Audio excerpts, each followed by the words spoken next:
दोस्तों, स्वागत है आप सभी लोगों का हमारे इस हिंदी स्टोरीज चैनल में। प्लीज सब्सक्राइब कीजिए हमारे चैनल को। चार बहुओं की सास की कहानी। रोमा, टीना, मीनू और ऋतु चारों की शादी एक ही घर में हुई है। चारों बहुएं एक ही साथ एक घर में रहती है। चारों की सास सुशीला जी बहुत ही समझदार और शांत स्वभाव की महिला है। लेकिन अपने चारों बेटों की शादी के बाद सुशीला का सिर्फ एक ही काम रह गया है कि चारों बहुओं का प्यार कैसे बढ़ाया जाए। एक दिन सुशीला के घर उसकी बहन आई। सुशीला की बहन, सुशीला तू तो बहुत खुशकिस्मत है, तेरी चारों बहुएं तो बहुत सुंदर है और तेरा बहुत ख्याल भी रखती है, तुझे तो घर के काम की चिंता ही नहीं रहती होगी। सुशीला, अरे कहा दीदी, मुझे तो हर समय यही चिंता रहती है कि कहीं इन चारों में लड़ाई ना हो जाए। जब भी मुझे लगता है कि इन चारों में बहस होने वाली है तो मैं बात को संभल लेती हूँ। सुशीला की बहन, ये बात तो सच है सुशीला, दुनिया सोचती है कि बहुएं आ जाने से घर में खुशियाँ आ जाती है, लेकिन ये भी सच है घर में बहुएं आ जाने से सास के लिए जिम्मेदारी भी बढ़ जाती है। हर समय बस यही सोचते रहो कि कहीं लड़ाई ना हो जाए। ये दोनों बात कर ही रही थी, तभी अचानक रोमा और मीनू की लड़ने की आवाज आई। रोमा, मैंने एक बार पोछा लगा दिया है तो मैं दोबारा नहीं लगाऊंगी। मीनू, दोबारा पोछा तो तुम्हें लगाना ही पड़ेगा रोमा, तुमने इतना गंदा पोछा लगाया है, लगी नहीं रहा है कि घर की सफाई हुई है। बहुओं में इस तरह से लड़ाई देखकर सुशीला की बहन घबरा गई और सुशीला को समझाने लगी, तेरी बहुएं काम कम करती है और लड़ती ज्यादा है। सुशीला, तुझे इनकी लड़ाई बंद करने के लिए कोई ना कोई रास्ता तो निकालना ही होगा। ये कहकर सुशीला की बहन वहां से चली गई। अब सुशीला दिन रात यही सोचती रहती कि इन बहुओं का आपस में प्यार कैसे बढ़ाया जाए, इसलिए सुशीला ने अपनी सारी बहुओं को इकट्ठा किया और कहा, सुशीला, तुम चारों लोग दिन भर आपस में लड़ती रहती हो, इससे ना तो घर चल सकता है ना तो जिंदगी, इसलिए आज तुम सब ये बता दो कि चाहती क्या हो। रोमा, माँ जी, आप हमें अलग अलग घर दे दो। सुशीला, मेरे पास इतना पैसा नहीं है कि मैं तुम चारों को अलग अलग घर बना कर दूं। मीनू, माँ जी, ये घर भी तो बहुत बड़ा है, आप इस पर 4 मंजिल बनवा दो और हम चारों को दे दो।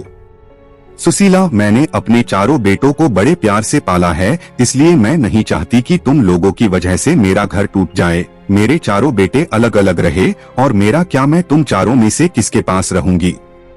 सुशीला की ये बातें सुनकर चारों बहुएं चुप हो गई। चारों में से कोई भी सुशीला को अपने साथ नहीं रखनी चाहती थी। सुशीला ने अपनी बहुओं को एक टक देखा और कहा, तुम चारों को मैंने अपने बेटे भी दे दिए और अपना घर भी दे दूं, लेकिन तुम में से कोई भी मुझे अपने साथ नहीं रखना चाहता। ये कहते हुए सुशीला की आंखें भर आई और वह उन चारों बहुओं के काम बांट दिए और उन सबको कहा कि कोई भी आपस में नहीं लड़ेगा, लेकिन उनकी बहुएं कहाँ मानने वाली थी। अब चारों बहुएं ने एक एक टीम बना ली। एक टीम में रोमा और मीनू थी और दूसरी टीम में ऋतु और टीना थी। चारों आपस में लड़ती तो नहीं थी, लेकिन एक दूसरे की चुगली करने लगी थी। एक दिन टीना और ऋतु ने अपनी सास से कहा, टीना, माँ जी, आपको पता है रोमा 12 बजे से सो रही है, आज तो उसने सिर्फ घर की झाड़ू ही लगाई है और पोछा भी नहीं लगाया। ऋतु, हाँ माँ जी, अपने लड़ने के लिए मना किया है, इसलिए मैं मीनू से कुछ नहीं कहती। वह आज ही बाजार जाकर अपने लिए 3-3 साड़ियाँ लाई है। अपने लिए 3 साड़ियाँ लाई है और आपके लिए एक भी साड़ी नहीं लाई है। ऋतु और टीना तो अपने सास से चुगली करके चली गई। अब मीनू और रोमा की बारी थी। मीनू, माँ जी, आपने ऋतु को तो सर पर चढ़ा रखा है, वो हमेशा रोटियां जला देती है और आपके बेटे भी बोल रहे थे कि ऋतु की हाथ की रोटियां अच्छी नहीं लगती। रोमा और माँ जी, कल टीना ने सबके कपड़े धोए पर मेरे नहीं धोए। मैं खाना बनती हूँ तो सबके लिए बनती हूँ ना, मैं किसी दिन उसके लिए खाना ना बनाऊं तो उसे कैसा लगेगा। सुशीला सारी बहुओं की बातें सुनती और सर पकड़कर बैठ जाती। इसी तरह दिन बीत रहे थे। जब बहुओं को लगा कि हमारी सास तो हमें घर बनाकर नहीं देगी, तो चारों बहुओं ने अपने अपने पतियों को भड़काना शुरू कर दिया। जैसे ही उनके पति काम से आते वैसे ही चारों बहुओं चुगली करने में लग जाती। एक दिन जब उनके पति घर आए तो रोमा बोली, रोमा, सुनो जी, मैं इस घर में नहीं रह सकती, मैं सारा दिन घर का काम करती हूँ और फिर भी आपकी माँ और आपकी भाभीयों की ताना सुनती हूँ।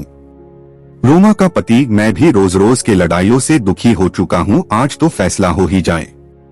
उधर मीनू भी अपने पति से कहती है, मीनू सुनिए जी, हम कब तक आपके घर वालों के साथ पिसते रहेंगे, बच्चे बड़े हो रहे हैं, उनके भी भविष्य के बारे में सोचना है। आप तो सारे घर का खर्चा चलाते हो और मैं घर के काम में लगी रहती हूँ। माँ जी से बोलिए ना, इस घर को तोड़वा कर फ्लैट बनवा दे, हम आराम से रहेंगे। मीनू का पति, तुम ठीक कह रही हो, आज माँ से इस बारे में बात कर ही लेता हूँ, आखिर हमारी भी तो पर्सनल लाइफ है। सुशीला के बेटे उससे बात करने के लिए आए और पीछे पीछे बहुएं भी आ गई। बेटा, माँ कहाँ हो आप, बाहर आओ तो। सुशीला कमरे से बाहर आती है। बेटा, माँ आप घर को तोड़वा कर फ्लैट बनवा दो ना, सब साथ में नहीं रह सकते। दूसरा बेटा, हाँ माँ, हम सबको एक एक रूम मिला हुआ है, हमारे बच्चे बड़े हो रहे हैं, उनको भी अपना रूम अलग से चाहिए ना, और जो आपकी बहुओं में 24 घंटे लड़ाई होती रहती है वो भी नहीं होगी। अलग अलग रहने से आपको भी शांति मिलेगी और हमें भी। माँ, अच्छा तुम्हारी पत्नियां ये घर तुड़वाने के लिए मुझे नहीं मना पाई तो मेरे बेटों को ही भड़का दिया। मैं इस घर को तुड़वाने नहीं चाहती, इस घर में तुम्हारे पिता की यादें हैं, तुम्हारा बचपन बिता है, और तुम चारों अपने पत्नियों को समझाने के बजाय मुझसे ये घर तोड़वाने के लिए बोल रहे हो। सुशीला ने अपने बेटे और बहुओं को बहुत समझाया, लेकिन कोई भी राजी नहीं हुआ और मजबूरी में सुशीला को अपना घर तोड़वाना ही पड़ा। जैसे जैसे हथौड़ा घर की दीवारों पर चोट कर रहा था, सुशीला को वो चोट अपने दिल पर महसूस हो रही थी। अब कुछ दिन बाद उस घर की जगह एक आलीशान बिल्डिंग खड़ी थी। सुशीला ने अपने चारों बेटे और बहुओं को बुलाया और कहा, सुशीला, तुम चारों के फ्लैट बनकर तैयार हो गए हैं, अब तुम सब आराम से रह सकते हो, तुम अपने अपने परिवार के साथ खुश रहोगे, लेकिन मेरा परिवार तो तुम सब हो, तुम्हें अलग अलग जाता देख मुझे कितना दुख हो रहा है, कैसे बताऊं। बेटा, माँ आप कहाँ रहेंगी, मतलब हम में से किसके साथ रहेंगी। सुशीला, तुम फिक्र मत करो बेटा, तुम्हारी बूढ़ी माँ किसी पर भी बोझ नहीं बनेगी। पेंशन तो आती है मेरे पास, उससे मेरा गुजारा हो जाएगा। तुम चारों एक एक फ्लैट में रह लोगे तो ये नीचे का हिस्सा बचेगा, मैं वही रह लूंगी। चारों बेटे अपनी अपनी पत्नी और बच्चों को लेकर चली गई और आराम से रहने लगे। सुशीला पूरे दिन यही रहती और यही सोचती, मेरी बहुओं में मुझसे मेरे चारों बेटों को छीन लिया, चारों में से कोई भी मेरे पास नहीं आता, लेकिन सभी दिन एक जैसे नहीं रहते, कल मेरी जगह मेरी बहुएं भी होंगी, तब देखती हूँ।